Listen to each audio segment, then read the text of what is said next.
नमस्कार दोस्तों, यहाँ पर आप लोग देख सकते हैं मेरे पास पाइथागोरस प्रमेय का थ्योरम है और आज इस वीडियो में हम आप लोग को बहुत ही अच्छे से पाइथागोरस प्रमेय को हम लोग सिद्ध करने वाले हैं। और आपका दोस्तों बोर्ड एग्जाम में ये 5 नंबर का क्वेश्चन पूछा जाता है।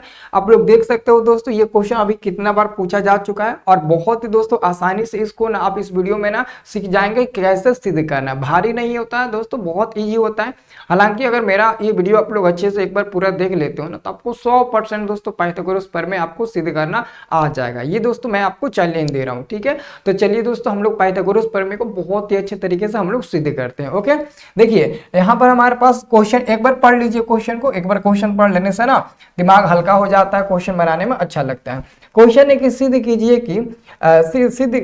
कीजिए कि किसी समकोण त्रिभुज में कर्ण का वर्ग अन्य दो भुजाओं के वर्गों के योग के बराबर होता है। इसको हम लोग पाइथागोरस प्रमेय बोलते हैं। इसको हम लोग क्या बोलते हैं? पाइथागोरस प्रमेय बोलते हैं, ठीक है। चलिए दोस्तों इसको हम लोग सिद्ध करते हैं। तो इसको सिद्ध करने से पहले हमको सबसे पहले क्या करना होगा? सबसे पहले एक हमको समकोण त्रिभुज बना लेना है। क्या बना लेना है? समकोण एक त्रिभुज बना लेना है। तो यहाँ पर दोस्तों आप देखिएगा, एक समकोण हम त्रिभुज बना लेते हैं। सब लोग ध्यान से देखिएगा, यहाँ पर हम एक समकोण त्रिभुज बना लेते हैं। यह हमारा क्या हो गया? एक समकोण त्रिभुज होगा। ओके, और नाम भी हम दे देते हैं। इसका नाम दे देते हैं ए, इसका नाम दे देते हैं बी और इसका नाम दे देते हैं सी। और यहाँ पर आपका बी पर कितना डिग्री बन जाएगा? 90 डिग्री बन जाएगा, ठीक है। चलिए तो सबसे पहले दोस्तों हम लोग क्या करेंगे, यहाँ पर हम लिखेंगे माना कि त्रिभुज ए बी सी एक समकोण त्रिभुज है जिसमें AC कर्ण है और कोण B बराबर 90 डिग्री, ठीक है। आपको यही लिखना है। तो यहाँ पे लिखिएगा माना कि त्रिभुज ए बी सी एक समकोण त्रिभुज है। एक क्या है? तो दोस्तों एक समकोण त्रिभुज है। एक समकोण त्रिभुज है जिसमें क्या दिख रहा है? जिसमें AC क्या है? AC कर्ण है। तो इसमें लिख दीजिएगा जिसमें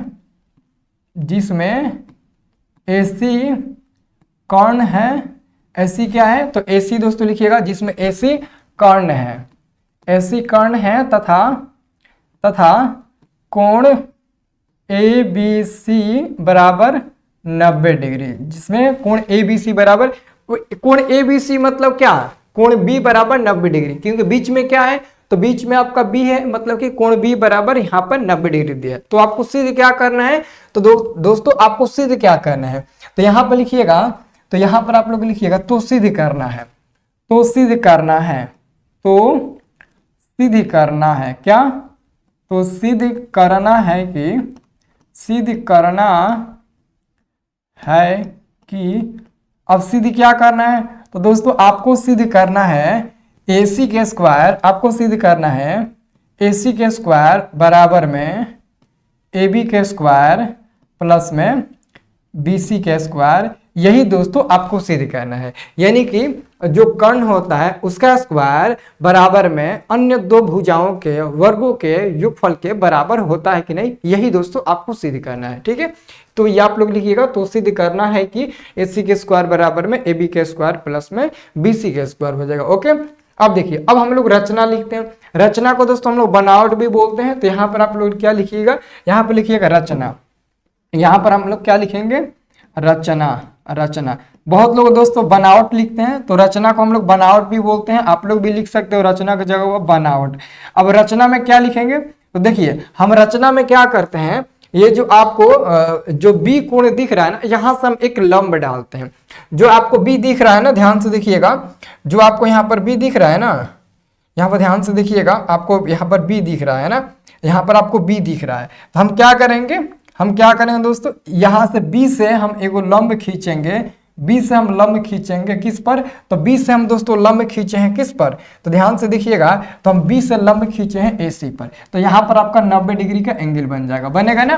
सब लोग ध्यान से देखिए, हम B से क्या किए हैं ना, तो B से हम एक लंब खींच दिए हैं किस पर? तो वो भी हमने AC पर लंब खींचा। तो यहाँ पर रचना मतलब कि आप कुछ बनाए हैं, तो क्या बनाए हैं? तो यहाँ पर आप लिख दीजिए रचना में आपने क्या किया। तो आप रचना में लिखिएगा कि BD, यहाँ पर ऐसे लिखिएगा AC पर कर्ण AC पर, सॉरी यहाँ पर लिखिएगा कर्ण AC पर। यहाँ पर लिखिएगा आप लोग कर्ण AC पर, AC क्या है, कर्ण है ना, तो कर्ण AC पर BD यहाँ पर इसको D मान लेना, इसको क्या मान लेना आप लोग, D मान लीजिएगा, D बिंदु मान लीजिएगा, या फिर और भी कुछ मान सकते हो, जरूरी नहीं है कि DA मान लो। तो लिखिएगा BD लंब AC खींचा, BD लंब AC खींचा, ये दोस्तों हमारा रचना हो गया। ओके, ये हमारा क्या हो गया, रचना हो गया। एक बार देख लीजिए अच्छे तरीके से, हमने क्या किया दोस्तों, B पर से हमने AC कर्ण पर हमने लंब खींचा, जो कि BD लंब AC आपका कहलाएगा, जो BD लंब AC कहलाएगा। तो ये दोस्तों हमारा रचना हो गया। अब हमको प्रमाण देना है, अब हमको दोस्तों उत्पत्ति, प्रमाण को उत्पत्ति बोलते हैं। अब हमको प्रमाणित करना है, सिद्ध करके दिखाना है कि सच में इतना होता है कि नहीं होता है। चलो हम लोग प्रमाणित करते हैं अच्छे तरीके से, ठीक है। अब प्रमाणित करने के लिए क्या करेंगे, तो यहाँ पर हम लिखेंगे प्रमाण, क्या लिखेंगे, यहाँ पर हम लिखेंगे प्रमाण या फिर उत्पत्ति, तो यहाँ पर हम लोग प्रमाण लिखेंगे, ठीक है। अब दोस्तों प्रमाण में आपके पास ना यहाँ पर 2 त्रिभुज दिख रहा है, 2 त्रिभुज नहीं, देखा जाए तो इसमें 3 त्रिभुज है, एगो ऊपर वाला, एगो नीचे वाला, एगो पूरा बड़ा वाला, ठीक है। तो आप एक काम करो, पहले आप लोग त्रिभुज लो, आप पहले जानते हो कौन कौन त्रिभुज लो, त्रिभुज ABD, फिर त्रिभुज ABC, एक छोटा वाला एक बड़ा वाला, फिर एक छोटा वाला और एक बड़ा वाला। आपके पास ना 3 त्रिभुज है, 2 त्रिभुज को एक साथ लो, बन जाएगा ये बहुत अच्छे से। तो हम पहले लेंगे त्रिभुज ABD लेंगे, तो यहाँ पर हम दोस्तों लिखते हैं त्रिभुज, यहाँ पर लिखते हैं त्रिभुज ABD तथा बड़ा वाला त्रिभुज क्या होगा, बड़ा वाला त्रिभुज ABC, त्रिभुज ABD तथा त्रिभुज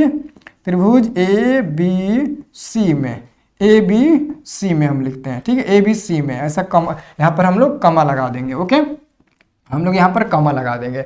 अब देखिए हमको क्या करना है, आप लोग ध्यान से देखिएगा, जो हमारा छोटा वाला त्रिभुज है वहां पर कोण D बराबर 90 डिग्री बना है, यस बना है ना। जो छोटा वाला त्रिभुज है ABD, तो ABD में D पर 90 डिग्री है, और बड़ा वाला त्रिभुज ABC लिए है तो हमारा B पर 90 डिग्री है। तो यहाँ पर आप लिख सकते हो ना, यहाँ पर लिख सकते हो ना कि यहाँ पर कोण D जो है वो बराबर है किसके, कोण B के बराबर है, और ये कितना है, तो ये 90 डिग्री है। तो लिख सकते हो कि यहाँ पर नहीं लिख सकते हो, कोण D बराबर कोण B बराबर कितना डिग्री, तो 90 डिग्री। यानी कि देखो छोटा वाला त्रिभुज में D पर 90 डिग्री बना है, बड़ा वाला त्रिभुज में B पर 90 डिग्री बना है, तो कोण D कोण B ये बराबर होगा, वो भी कितने के, 90 डिग्री का, क्योंकि 90 डिग्री एंगल बन रहा है। अब दोस्तों एक और चीज देखिएगा, जो हमारा छोटा वाला त्रिभुज है ABD और बड़ा वाला त्रिभुज है ABC, तो जब छोटा वाला त्रिभुज ले रहे हैं उसमें भी एक कोण आ रहा है, और जब बड़ा वाला भी त्रिभुज ले रहे हैं उसमें भी कोण A आ रहा है, तो हम कह सकते हैं, यहाँ पर देखिए हम कह सकते हैं ये जो A है ना, इसमें भी कोण A है, त्रिभुज ABD में भी कोण A आ रहा है, और बराबर में कोण त्रिभुज ABC में भी A आ रहा है। तो हम लिखेंगे कोण A बराबर कोण A, ये क्या है, तो ओभेनिष्ठ है। अब बहुत लोग सोचेंगे ओभेनिष्ठ का मतलब क्या होता है, दोस्तों ओभेनिष्ठ का मतलब होता है कॉमन, ओभेनिष्ठ का मतलब होता है क्या, तो कॉमन होता है, मतलब कि ये दोनों में कॉमन है, ये दोनों में कॉमन है, कोण A त्रिभुज ABD में त्रिभुज ABC दोनों में है, तो लिखेंगे कोण A बराबर कोण A ओभेनिष्ठ है, तो ये हम लिख देंगे। उसके बाद से दोस्तों क्या हो जाएगा ना, ये जो दोनों त्रिभुज है वे आपस में समरूप हो जाएंगे, ये दोनों त्रिभुज क्या होंगे, तो आपस में समरूप हो जाएंगे। तो यहाँ पे लिखिएगा, इसलिए त्रिभुज ABD, इसलिए यहाँ पर लिखिएगा, अब त्रिभुज समरूप हो जाएंगे, इसलिए त्रिभुज ABD ये समरूप हो जाएगा त्रिभुज ABC। मतलब कि अब दोस्तों जब कोण बराबर हो गया, आपने सब कुछ यहाँ पर बराबर करके दिखाई दिया, तो जो हमारा छोटा वाला त्रिभुज है वो बड़ा वाला त्रिभुज क्या हो जाएगा, समरूप हो जाएगा। और आपको बहुत ही अच्छे से पता है कि जब भी दोस्तों 2 त्रिभुज समरूप होता है तो इसका भुजा उसका भुजा एक दूसरे का अनुपात के बराबर होता है। अब सपोज डेट कैसे बराबर होता है, अभी हम आपको समझाते एक डेमो के तहत। आपको दोस्तों हम आपको दोस्तों बताए थे कि अगर आपके पास त्रिभुज यहाँ पर A है, यहाँ पर B है, यहाँ पर C है, और आपका त्रिभुज यहाँ पर है D है, E है और यहाँ पर F है। अगर ये दोनों त्रिभुज समरूप है तो मैंने बोला था ना कि इधर का AB बाटा हो जाएगा इधर का D, ये मैंने आपको बताया था। और ये भी बताया था इधर का AC इधर का D, तो AC बटे में क्या हो जाता है आपका, क्या हो जाता है डी एफ हो जाता है। और मैंने ये भी बताया था इधर का बी सी, इधर का बी सी और इधर का ई एफ आपका बराबर होता है। ये कब बराबर होता है? जब दोनों त्रिभुज समरूप होते हैं। तो आप ही बताइए यहाँ पर भी तो त्रिभुज ए बी डी, त्रिभुज ए बी सी समरूप है, मतलब ये वाला छोटा वाला त्रिभुज और बड़ा वाला एक दूसरे के समरूप है। तो एक दूसरे के समरूप होंगे तो ये भी भुजा भी एक दूसरे के कोण के बराबर होगा, है ना, एक दूसरे का अनुपात में बराबर होगा। अब देखिए कैसे बराबर करना है। देखो इसको आप अगर ऐसे ही लेकर बनाओगे ना तो आपको अच्छे से नहीं समझ में आएगा। इसको अलग अलग फिगर बना लो। सपोर्टेड दोस्तों जो ऊपर वाला है ना, जो ऊपर वाला है त्रिभुज ए बी डी को अलग निकालो। देखो हम ए बी और डी इस त्रिभुज को हम अलग निकाल लेते हैं। इस त्रिभुज को हम अलग निकाल लेते हैं, यहाँ पर 90 डिग्री एंगल बना देते हैं। ठीक है, ये हमारा छोटा वाला त्रिभुज हो गया। और ये दोस्तों समरूप कैसे है? तो बड़ा वाला त्रिभुज के समरूप है। बड़ा वाला त्रिभुज ये हो जाएगा, ए हो जाएगा, सी हो जाएगा, ये बी हो जाएगा। ठीक है, ये दोनों त्रिभुज समरूप है। देख लो त्रिभुज ए बी डी, त्रिभुज ए बी सी, त्रिभुज ए बी डी, त्रिभुज ए बी सी, ये दोनों समरूप है। जब समरूप होता है तो क्या होता है? समरूप होता है तो इधर का ए बी और इधर का क्या हो जाएगा? इधर का ए बी। देखो यहाँ पर 90 डिग्री है तो ये आपका क्या हो जाएगा? ये 90 डिग्री है ना तो ये बी का काम करेगा, ये पी का काम करेगा, ये एच का काम करेगा। और यहाँ पर 90 डिग्री है तो ये पी का काम करेगा, ये बी का काम करेगा, ये एच का काम करेगा। तो इधर का ए बी क्या है? कर्ण होगा। ये कर्ण है दोस्तों, ये कर्ण है तो इधर का भी कर्ण बराबर होगा। मतलब कि मेरा कहने का मतलब है अगर इधर का कर्ण लीजिएगा ए बी, इधर का कर्ण लीजिएगा, छोटा वाला त्रिभुज का कर्ण ए बी लीजिएगा तो बड़ा वाला त्रिभुज का कर्ण क्या होगा? ए सी होगा। तो आप ए बी बटे ए सी लिख दो, ए बी बटे ए सी लिख दो, ए बी बटे क्या लिख दीजिएगा? आप ए सी लिख दीजिएगा। ठीक है, अगर दोस्तों आप यहाँ पर ध्यान से देखिएगा, बहुत ही अच्छे तरीके से देखना है। अगर आप यहां से इसमें का आप क्या लेते हो? इसमें का अगर आप लंब लेते हो, यानी कि लंब क्या है? पी है। तो पी अगर लेते हो, पी मतलब कि एडी, तो यहाँ पर अगर आप एडी लेते हो, एडी मतलब कि लंब आप लिए हो, तो बड़ा वाला त्रिभुज में भी आपको लंब लेना पड़ेगा। तो बड़ा वाला त्रिभुज में लंब क्या है? तो आपका ए बी है लंब। तो यहाँ पर आप ए बी लिख सकते हो। क्या लिख सकते हो? ए बी लिख सकते हो, है ना, यहाँ पर ए बी लिख सकते हो। अब देखो ए बी में गुणा करोगे तो क्या मिल जाएगा? ए बी के स्क्वायर। क्या मिल जाएगा? ए बी के स्क्वायर बराबर में क्या मिल जाएगा? ए सी गुणा में ए डी मिल जाएगा, ए सी गुणा में ए डी मिल जाएगा। इसको आप समीकरण नंबर 1 कर दो, है ना, इसको आप समीकरण नंबर 1 कर दो। तो ये हमारा समीकरण नंबर 1 हो गया। अब इसको हम लोग दोस्तों हटा देते हैं। ठीक है, आप लोग वीडियो को लाइक कर दीजिए। ठीक है ना, इसको 2 पार्ट में हटा देते हैं, यहां से इसको हटा देते हैं। ठीक है, अब दोस्तों अगला बनाते हैं। अब दोस्तों जैसे दोस्तों हमने पहले ये वाला त्रिभुज लिया, फिर बड़ा लिया, अब आप लोग ये वाला त्रिभुज लीजिए, त्रिभुज बी डी सी, और फिर बड़ा वाला त्रिभुज लीजिए ए बी सी। अब हम लेते हैं यहाँ पर बड़ा वाला त्रिभुज लेते हैं, है ना। चलिए अब यहाँ पर हम लोग त्रिभुज लेते हैं बड़ा वाला त्रिभुज, छोटा वाला पहले लेंगे, ये वाला त्रिभुज बी डी सी। अब लिखेंगे त्रिभुज बी डी सी तथा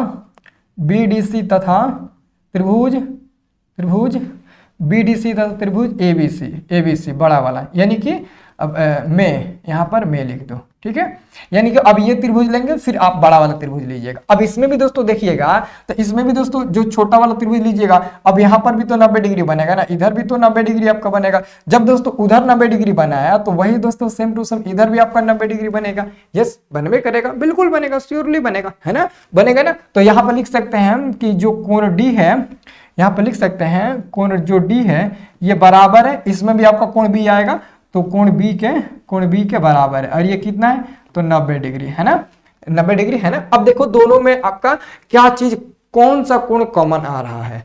देखो अगर आप छोटा वाला त्रिभुज लोगे बी डी सी तो सी आएगा, बड़ा वाला त्रिभुज लोगे ए बी सी तो सी आएगा। तो आप कह सकते हो जो कोण सी है, कोण सी दोनों में है, और ये क्या है? तो उभयनिष्ठ है। तो यहाँ पे लिख दीजिएगा उभयनिष्ठ है, उभयनिष्ठ है। क्या है?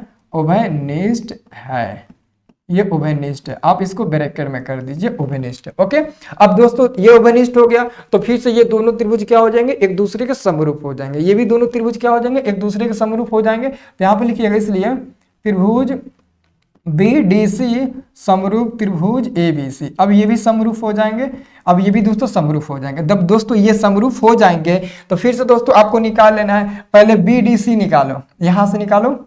देखो ये डी हो गया, ये बी हो गया, ये सी हो गया। तो इसको ऐसे करो, इसको ऐसे करो, इसको ऐसे करो, यहाँ पर 90 डिग्री बना लो, ठीक है। यहाँ पर आपका 90 डिग्री का एंगल बन जाएगा। और फिर एक बड़ा वाला त्रिभुज ले लो, ए ले लो, बी ले लो और यहाँ पर सी ले लो, यहाँ पर 90 डिग्री बन जाएगा।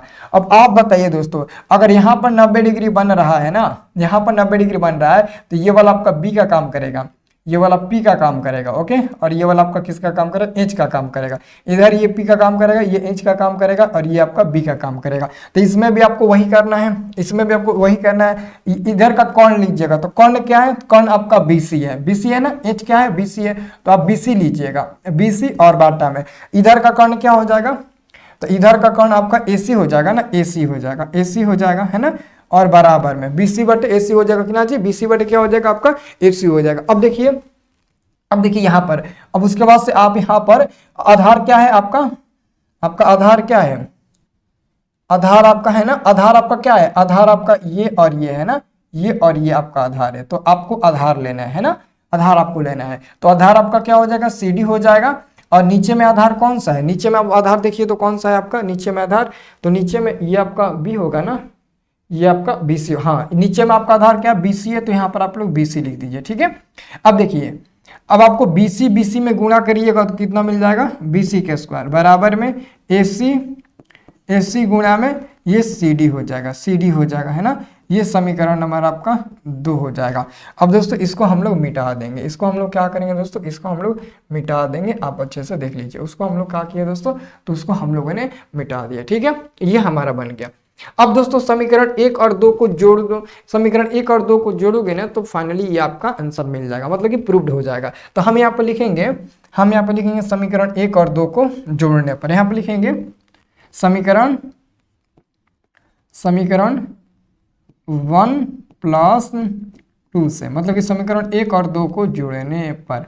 तो समीकरण 1 क्या है, AB के स्क्वायर, समीकरण 1 है AB के स्क्वायर प्लस करिए ये आप BC के स्क्वायर, दोनों का LHS पहले प्लस करिए। फिर दोस्तों इधर AC गुणे AD है, यहाँ पे लिखिए AC गुणे AD और प्लस में इधर लिखिए AC गुणे CD, AC गुणे CD आप लिख दीजिए। अब देखिए ये क्या हो जाएगा, AB के स्क्वायर हो जाएगा प्लस में ये दोस्तों आपका क्या हो जाएगा, BC के स्क्वायर हो जाएगा बराबर में AC यहाँ पर भी है और यहाँ पर भी है, तो AC कॉमन ले लीजिएगा तो ब्रैकेट में बचेगा इधर का AD बचेगा और प्लस में इधर आपका CD बचेगा, कितना जी, इतना बचेगा, है ना, इतना बचेगा। अब आप ही बताइए दोस्तों, ये हमारा क्या हो जाएगा, AB के स्क्वायर प्लस में BC के स्क्वायर बराबर में ये AC है तो AC लिखो, AC है तो AC लिखो और गुणा में AC है तो हम क्या लिखेंगे, तो AC लिखेंगे और गुणा में दोस्तों आप ही लोग बताइए, यहाँ पर हम गुणा लिखे हैं ना,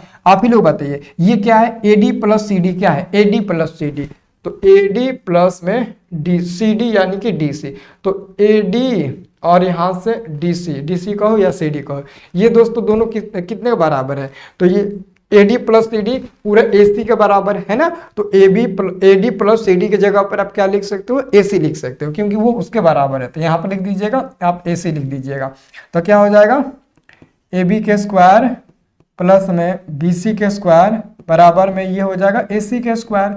अब इसलिए यहाँ पर लिख दो AC के स्क्वायर पहले लिख दो बराबर में AB के स्क्वायर प्लस में आप लिख दो यहाँ पर BC के स्क्वायर। ये क्या हो जाएगा आपका, प्रूव्ड हो जाएगा ना जी, ये हमारा क्या हो जाएगा, प्रूव्ड हो जाएगा। तो यही तो दोस्तों आपको सिद्ध करना था। देखो बढ़िया से लाइन बाय लाइन आप समझोगे ना तो ये बहुत ही आसान होता है। आप नहीं कह सकते हो ये सर भारी है हमसे बन पाएगा, बहुत ही अच्छे से ये दोस्तों आपसे सिद्ध हो जाएगा।